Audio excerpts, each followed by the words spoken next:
Mesdames et messieurs, bonjour.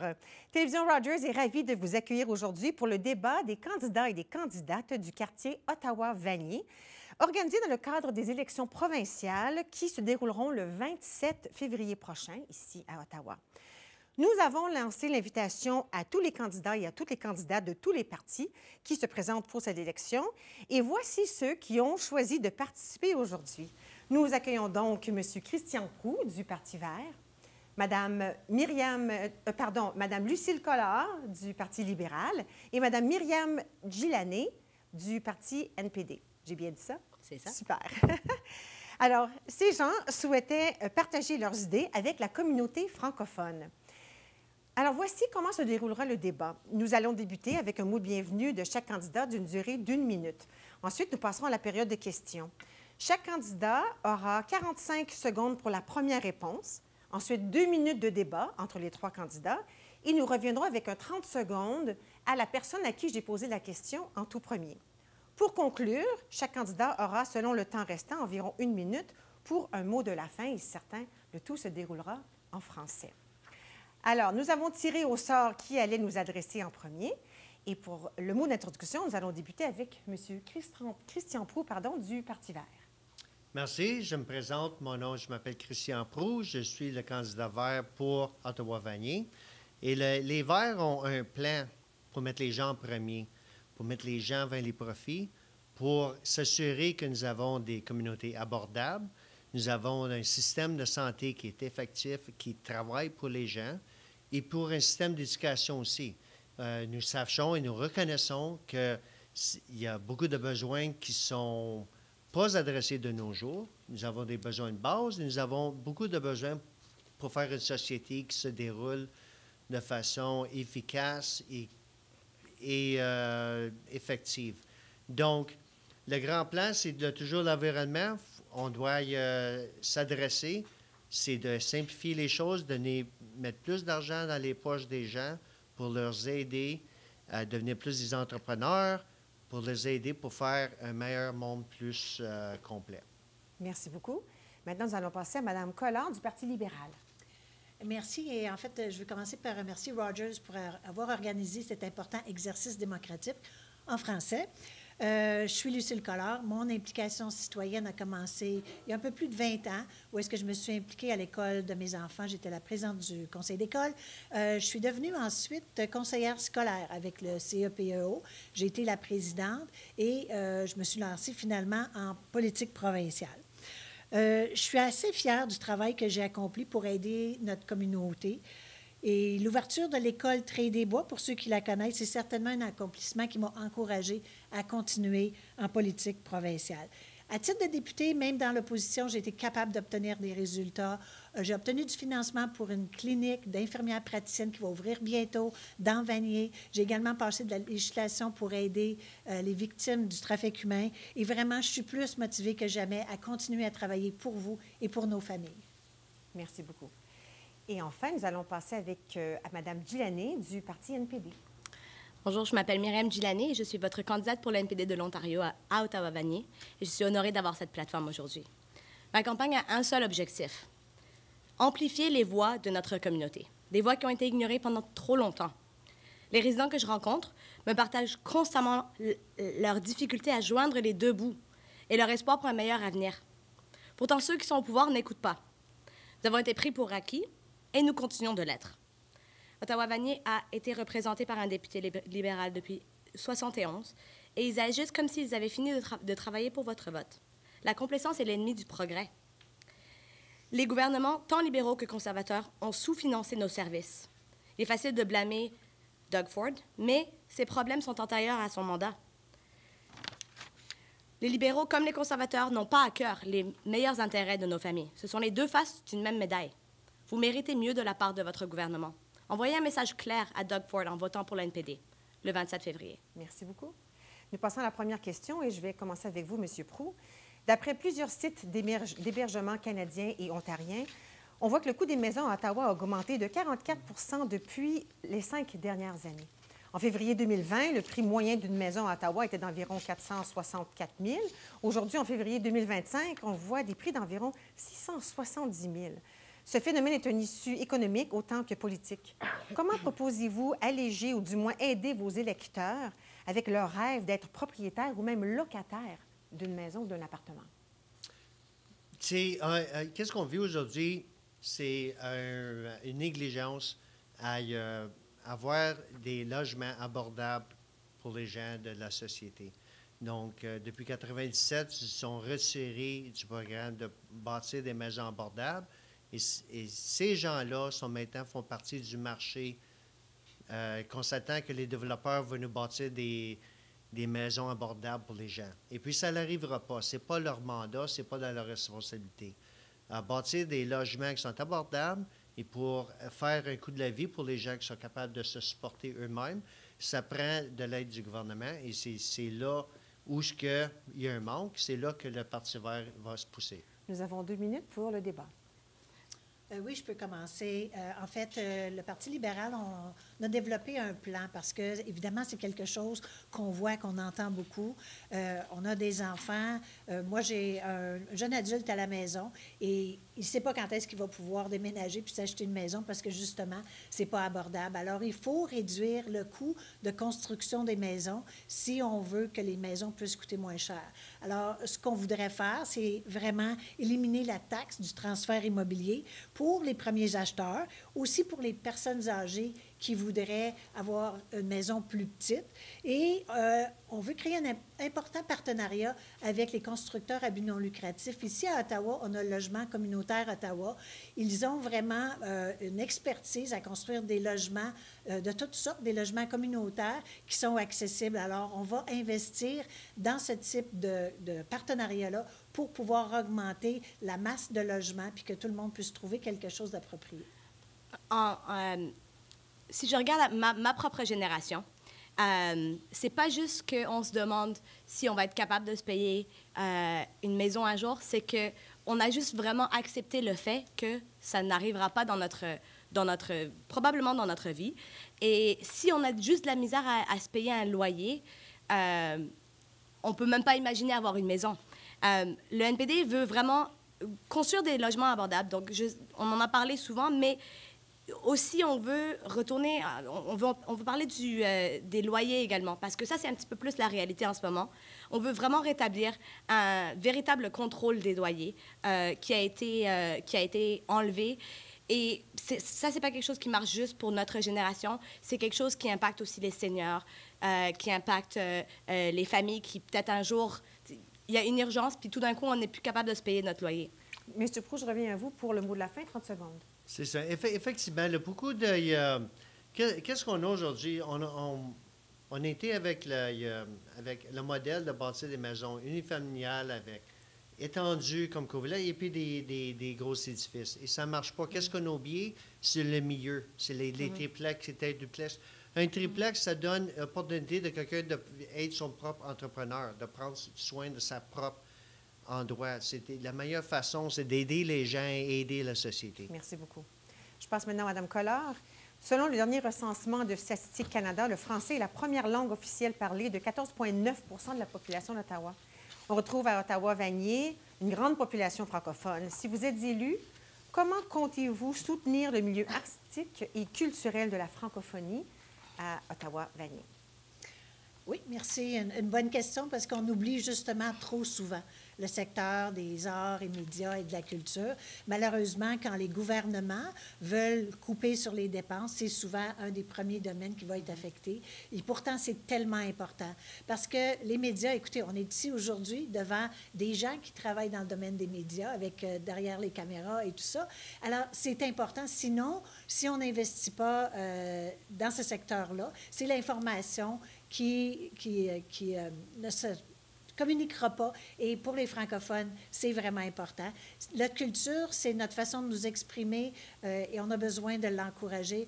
Et ça prend un investissement du gouvernement provincial. 2 minutes de débat? Oui, absolument. C'est une sorte de façon ça peut aider pour le tourisme aussi, c'est promouvoir la culture. On a une diversité en Ottawa-Vanier. Le français, c'est une grande proportion de la population est francophone. Ce n'est pas la seule langue, ce n'est pas la seule culture non plus. Mais d'une façon, c'est comme aider la culture francophone qu'on a déjà, c'est aussi aider le multiculturalisme. Et puis, c'est d'aider à avoir des festivals plus diversifiés. Ça rend la vie. Donc, c'est très important de toujours investir dans les arts, de faciliter le besoin artistique. Vraiment, c'est faciliter. C'est pas juste de donner de l'argent tout partout, c'est vraiment de faciliter puis avoir les programmes et puis les services en place pour vraiment aider à promouvoir. En ajoutant à ça, la diversité linguistique du Canada et de l'Ontario, c'est quelque chose dont on est fier. On est fier d'être francophone, on est fier d'avoir une communauté, une société où on a plusieurs langues, le français inclus. Puis on a un très bel exemple, si on regarde à Montréal, on regarde le Québec, on peut voir qu'est-ce qui arrive quand on investit dans les arts, dans les médias francophones. On regarde le Cirque du Soleil. Je veux dire, ça, c'est un très bel exemple de l'excellence artistique francophone. C'est le temps qu'en Ontario, on se dise comment on peut regarder notre communauté francophone puis les inspirer à se rendre, à faire leur travail en français, à faire leur art en français, parce qu'on peut voir que c'est quelque chose qui est apprécié partout dans le monde. Oui, vous ajoutez quelque chose, Mme Collard? Oui, bien, je peux ajouter qu'on a vraiment des beaux exemples d'endroits culturels à Ottawa-Vanier qui nous rendent vraiment fiers. Je pense à la Nouvelle-Scène. Je pense au Centre d'excellence artistique de l'Ontario qui est situé à l'École de la Salle. C'est vraiment important d'investir dans nos programmes aussi, dans les institutions postsecondaires, parce que c'est souvent là qu'ils sont formés. On va y revenir tout à l'heure. Maintenant, la troisième question, je m'adresse à vous. Ah oui, il faut faire la réplique. C'est moi qui s'est trompée. Je regrette. Allez-y. Oui, bien, c'était un petit peu ma réplique. Je peux continuer oui, un petit peu dans ce sens-là. Mais évidemment, c'est l'investissement dans nos programmes. On a vu ailleurs un sous-financement dans nos institutions postsecondaires et des universités comme la Laurentienne, comme Algonquin, qui ont été obligés de couper des programmes. Et souvent, comme je l'ai dit au début, quand on va couper, c'est souvent dans le domaine de la culture et des arts. Alors, ça, c'est important de continuer à soutenir nos institutions postsecondaires pour encourager les gens à continuer d'être formés dans ce domaine-là. Merci beaucoup. Maintenant, j'y vais avec vous, Mme Gilani. Le centre Wabano se situe dans votre quartier, un centre d'une grande importance. Comment proposez-vous supporter et soutenir cette communauté autochtone? Donc, à Ottawa-Vanier, on a une très grande population autochtone. Et encore une fois, c'est une de nos richesses. C'est quelque chose dont on devrait être fier. Je ne sais pas à propos de vous, mais quand vous passez devant le centre Wabano, moi, ce que je vois, c'est de la fierté dans notre communauté. Mais malheureusement, pas juste à Ottawa-Vanier, mais à travers l'Ontario, à travers le Canada, on peut voir toutes les profondes inégalités qui sont, que face nos populations autochtones. Le gouvernement conservateur n'a jamais fait grand-chose pour ces communautés-là. Et puis, les gouvernements libéraux ont toujours eu des belles choses à dire, mais pas beaucoup d'actions. Donc, le NPD veut vraiment ramener la dignité et le respect à cette communauté. Oui, ça montre vraiment, on vient juste de parler à propos des services francophones, à propos de la culture importante francophone, mais c'est comme que je disais, il y a d'autres cultures aussi à Vanier. Puis une autre, c'est la culture autochtone. Puis le centre Wabano fait des festivals excellents, surtout durant l'été, toutes sortes de célébrations. Et puis, c'est une occasion de voir une nouvelle expression culturelle qu'on ne voit pas toujours. C'est important de supporter ceci. C'est ça qui donne la variété dans notre société, la diversité, et c'est ce qui fait nos vies, nos communautés vivables en même temps. C'est très important de supporter. Et puis, vraiment, c'est d'avoir peut-être, on pourrait avoir plus de services à travers notre système d'éducation qui inclut plus les histoires d'Autochtones pour essayer de les inclure un petit peu plus ici en même temps, parce qu'il y a beaucoup qu'on peut apprendre par d'autres gens à travers de la culture. Également, pas juste, excusez-moi, pas juste parler de l'histoire difficile. C'est très important d'en parler aussi, mais d'être capable de parler de l'excellence. Encore une fois, si on est capable d'adresser les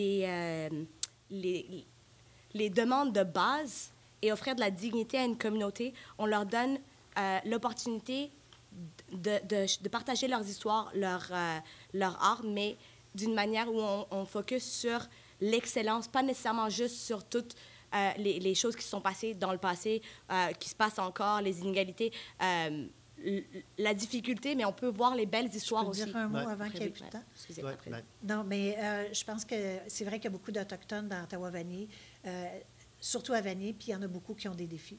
Il y a beaucoup de ces gens-là qui sont stigmatisés, qui ont besoin d'aide. Alors, c'est très important d'investir là-dedans. Je pense que c'est important de les respecter, de les écouter, parce que la réconciliation, ça ne se fera pas du jour au lendemain. C'est On a toujours beaucoup le de respect travail en à faire. premier.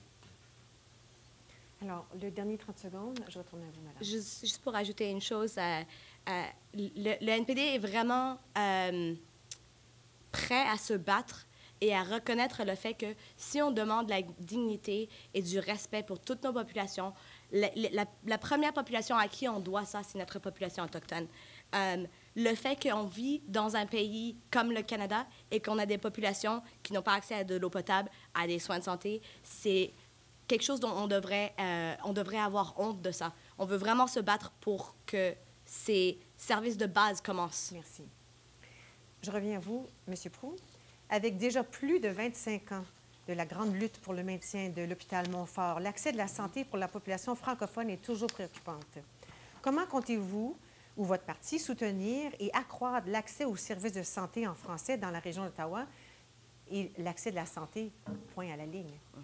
Allez-y. Mais c'est ça, tu as vraiment frappé le point. C'est pas juste les francophones qui ont de la misère avec la médecine puis trouver un médecin, puis c'est tous les gens. Mais en même temps, il y a une particularité où il y a quand même moins de disponibilité de personnes qui sont formées en médecine pour les francophones. On est encore plus à l'égard de ça. Donc, c'est important de promouvoir, c'est comme le Collège de Sudbury, c'est d'avoir de plus d'instruction en francophone dans les secteurs qu'on a besoin. C'est surtout un système médical pour avoir un médecin. On doit former nos propres médecins en même temps. Et puis en même temps dans le système d'éducation. Donc, c'est très, ça fonctionne tout ensemble. Merci. Alors, 2 minutes de débat. Oui, bien, on parle de santé, puis c'est important parce que c'est ce qu'on entend de la plupart des gens, de nos francophones, mais de toute la communauté. C'est notre priorité numéro 1. Et il y a trop de gens, 22 000 personnes à Ottawa-Vanier qui n'ont pas de médecin de famille. Alors, c'est important d'adresser ça parce que ça fait partie également de la francophonie. Il faut qu'on crée plus de place pour les médecins. Il faut qu'on fasse plus de place dans nos écoles de médecine pour former plus d'enseignants, pas d'enseignants, mais de médecins. Il y a une ressource dont on devrait vraiment tirer avantage, c'est tous les personnes qui sont formées à l'étranger. On a une grande manne d'immigrants francophones qui sont à Ottawa-Vanier et qui ne peuvent pas travailler parce qu'ils ont un diplôme qu'ils ont obtenu à l'étranger qui n'est pas reconnu ici. Il faut faciliter leur accès à cette profession-là en créant des programmes passerelles pour diminuer le temps dont ils ont besoin pour accéder à la profession. On ne peut pas leur demander de recommencer leurs études du début. C'est pas raisonnable. Ça les décourage. Ils doivent apporter du pain sur la table. Alors, ils se ramassent à conduire des taxis. Et ça, c'est pas acceptable dans une société comme l'Ontario. Moi, en ce moment, justement, où est-ce que je travaille avec quelqu'un qui est formé en tant que cardiologue. Mais on travaille dans des services administratifs. Et puis, je veux dire, encore une fois, c'est un point de honte parce qu'on a les ressources. On a l'intelligence, on a la formation, on ne sait juste pas l'utiliser correctement. Puis une chose que je voulais ajouter également, c'est le fait qu'on ne parle pas très souvent du fait qu'au Canada, on a 2 langues officielles. C'est pas une qui est plus haute que l'autre. Et puis, c'est pas juste en Ontario ou à Ottawa-Vanier, mais d'un coin à l'autre de notre pays, en tant que francophone, on devrait avoir droit à accès à n'importe quel service dont on a besoin, dans les 2 langues officielles, dans notre langue de choix préférée. Puis c'est quelque chose qu'on ne voit vraiment pas ici, surtout dans le système de santé. Merci beaucoup. Dernier 30 secondes, revient à vous, M. Proulx. C'est comme qu'on disait, on a tout touché là-dessus, c'est très important, le système de santé. C'est important d'avoir le funding qu'on a besoin pour faire sûr que c'est soutenable. Et puis, ça prend les autres services en même temps. Moi, j'ai été au collège Algonquin dans le temps où c'était un collège bilingue et puis la moitié de mes professeurs étaient anglophones. Puis c'était beaucoup plus difficile à étudier. Dans le contexte médical, ça prend absolument des médecins francophones. Merci beaucoup. Madame Collard, on voit à Ottawa et aussi à Ottawa-Vanier une hausse dans le nombre de gens sans abri. Comment proposez-vous adresser ce défi? C'est une problématique à plusieurs volets parce qu'on voit les gens sans abri, puis il faut vraiment s'arrêter à penser pourquoi les gens sont dans la rue. On voit des gens dans des tentes, on voit des gens simplement qui traînent dans la rue, et ces gens-là ont des problèmes. Ce que ces gens-là n'ont pas de besoin, c'est d'être stigmatisés. Mais ce qu'on peut faire, c'est les aider. Et tout le monde a une problématique différente. Il y a des gens qui ont des problèmes de dépendance, il y a des problèmes de santé mentale, puis il y a des gens qui ont tout simplement perdu leur logement parce qu'ils ne pouvaient plus payer. Alors, il faut qu'on ait une approche adaptée, puis créer des systèmes d'aide pour les retirer de la rue. C'est très, très important d'avoir ce soutien-là dans des logements communautaires, entre autres. Oui, c'est ça, absolument. C'est comme quand tu regardes pour offrir des maisons pour les gens, puis y avoir des endroits, puis pour empêcher l'itinérance en même temps, on a mis un filet plein de trous. Donc, il faut boucher les trous. Et puis, c'est ça vraiment qui manque. C'est qu'on a oublié c'est quoi le but d'une société. Le but, c'est... Il y en a qui vont pousser loin à l'avant, puis il y en a d'autres qui ont besoin de l'aide. Et puis, c'est vraiment d'être équitable. Et c'est la société qu'on a bâtie au Canada, et c'est ça qui a un grand manque. Encore, on a oublié que certaines choses, le minimum, tu dois offrir. Donc, des gens qui ont besoin des endroits abordables, on a oublié que ça prend un toit par-dessus les gens. On a des besoins de base, et puis, pas obligé d'essayer de faire de l'argent tout partout. Pas tout doit être à profit ou essayer ou se fier à quelqu'un comme une organisation, comme des développeurs pour bâtir des endroits abordables pour nous. Le droit d'exister et de vivre, c'est pas quelque chose dont on devrait se battre pour. Le fait que tout le monde devrait avoir un toit sur leur tête, ils devraient être capables de se trouver un travail, de se rendre à leur travail, de manger de la nourriture qui est saine.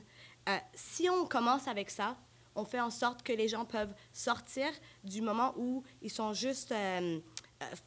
tout leur focus est vraiment sur comment est-ce que je peux survivre et puis pas comment je peux mieux vivre. Donc, bien sûr, les besoins de base, c'est là où on commence. Quand on regarde la population la plus vulnérable dans notre société, ça, c'est vraiment la réflexion de comment de si notre société est saine ou si elle ne l'est pas. Le problème aussi, c'est qu'en ce moment, on a décidé de criminaliser la pauvreté à la place de se dire, OK, tout ça, c'est un symptôme de la pauvreté. Comment on adresse ça? La criminaliser avec la police, c'est pas comme ça que ça marche. 30 secondes de fin, Mme Collard. Oui, merci. Je pense qu'il y a un gros rôle à jouer par tous les paliers de gouvernement. C'est important de savoir que le problème de sans-abrisme, ça n'appartient pas à un palier de gouvernement. C'est tous les paliers de gouvernement qui doivent travailler ensemble, les municipalités, la province et aussi le fédéral. On a des organismes à but non lucratif qui ont besoin d'être soutenus parce que c'est souvent eux qui vont construire et qui vont apporter les services pour ces gens-là. Alors, ils ont besoin d'être soutenus dans leur travail. OK. Dernière question. Je vous donne 45 secondes pour y répondre. Je vais commencer avec vous. Dites-nous pourquoi nous devrions voter pour vous et votre parti. C'est une très belle question. Je vais commencer avec le fait que on n'a jamais vraiment eu beaucoup de changements à Ottawa-Vanier. C'est le temps d'essayer quelque chose de différent. Parce que depuis les années 70, tout ce qu'on a vu, c'est un déclin et un déclin et un déclin de la qualité de vie de nos voisins. Tout ce que j'entends quand je parle avec des gens, c'est qu'ils sont frustrés, ils ne voient pas de changement, ils pensent que leurs voix ne sont pas importantes. Moi, ce que je veux vraiment faire, c'est pas parler pour ma communauté, c'est amplifier leur voix, parce que c'est ça le travail d'un représentant, que ce soit au provincial, au fédéral ou au municipal. Merci, Mme Gilani. Monsieur Proulx, à votre tour. 45 secondes. La plateforme du Parti vert, qui est déjà toute chiffrée, contrairement aux autres, disons que notre plateforme est chiffrée et vraiment, nos politiques sont développées par des gens comme moi et comme vous. Pas seulement par des experts. Évidemment, on collabore avec des experts. Il y a toutes sortes de gens dans le Parti vert. On a des experts de toutes les sortes. Mais on n'est pas seulement juste des avocats non plus. Donc, souvent, étant dans la première ligne, nous autres, on voit souvent les problèmes. On ressent le problème. Donc, c'est pour ça que le Parti vert, il met toujours les gens en premier. Et puis, ça va être toujours les gens avant les profits. Merci beaucoup. À votre tour, Mme Collard. Merci. Pour moi, puis d'après ce que j'entends, je pense que les libéraux sont vraiment la meilleure alternative au gouvernement progressiste conservateur. En passant, ils ne sont pas représentés ici aujourd'hui parce que clairement, c'est pas important pour eux la francophonie, c'est pas important pour eux la démocratie parce qu'ils sont même jamais à aucun débat. Je pense que les libéraux ont démontré, c'est dans notre ADN d'être à la défense des francophones. Et il faut se rappeler que les conservateurs, c'est toujours eux qui nous ont forcés à nous battre simplement pour protéger nos droits. Que l'on pense à l'hôpital Montfort qui a été mentionné. Avant ça, la loi 17, le jeudi noir. C'est tous à cause des conservateurs. Les libéraux, on s'est toujours tenus debout. Puis moi, je sais que je n'aurai jamais à changer de parti parce que mon parti ne défend pas les francophones. Merci beaucoup. Nous sommes déjà rendus au mot de la fin. Alors, cette fois, on va faire l'ordre inverse. Je commence avec vous, Mme Gilani du Parti NPD. 1 minute. Merci pour votre temps. Depuis des années, nos représentants à Ottawa-Vanier ne représentent pas l'expérience vécue de la majorité des gens qui vivent dans leur circonscription. Ottawa-Vanier mérite une députée qui se battra pour vous et non une députée ou un député qui assume votre vote. Depuis plus de 50 ans, les libéraux considèrent cette circonscription comme une garantie. Qu'est-ce qu'il y a à montrer pour ça? Des écoles sous-financées, un système de santé en ruine, des loyers en hausse et aucune action réelle pour rendre la vie plus abordable. Les conservateurs ont juste empiré les choses, mais ça a commencé avec les libéraux. Le NPD a un plan pour réparer ce qu'ils ont brisé dans nos services publics et pour les maintenir publics également. Nous défendrons les travailleurs, les locataires, les familles, et non les entreprises et les riches initiés. Cette élection, c'est un choix. Soit la même chose avec les libéraux, ou soit un vrai changement avec le NPD. Rappelons-leur que notre vote et nos voix comptent. Le 27 février, votez pour Myriam Gilani et le NPD. Madame Collard. Merci. Alors, aux auditeurs, le 27 février, vous avez un choix à faire. Si vous voulez quelqu'un pour vous représenter, qui a de l'expérience, qui va continuer de se battre pour que vous ayez un médecin de famille, pour améliorer notre système de santé, pour se battre pour les gens vulnérables qui ont été laissés pour compte, je suis cette solution.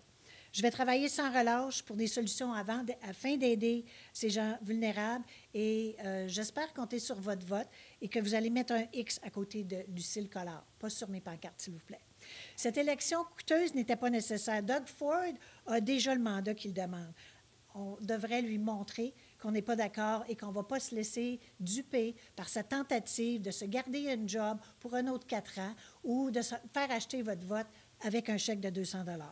Je suis Lucille Collard et ma seule motivation, c'est de vous trouver un médecin de famille, de vous apporter un soulagement financier et de continuer à travailler pour vous et pour nos familles. Merci beaucoup. Et M. Proulx. Les problèmes qu'on rencontre aujourd'hui, ça empire et c'est devenu plus évident. Mais le problème a été commencé très longtemps passé. C'est pas juste les derniers 7 ans, c'est pas juste Doug Ford, c'est les politiques. On a oublié les gens depuis au moins 97 que je me souviens. Ça fait quasiment 30 ans de ça.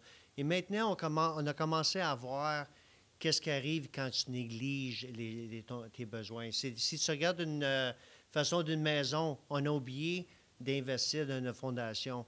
On aime ça changer les rideaux, on aime ça de mettre de la nouvelle peinture, on aime ça de rafraîchir, ça paraisse tout beau. Mais si tu ne répares pas la fondation, si tu ne la gardes pas en ordre, ça va s'effondrer. Et c'est tout un gaspillage. On gaspille un montant énorme de problèmes à essayer de régler des symptômes quand au lieu de régler le problème de source.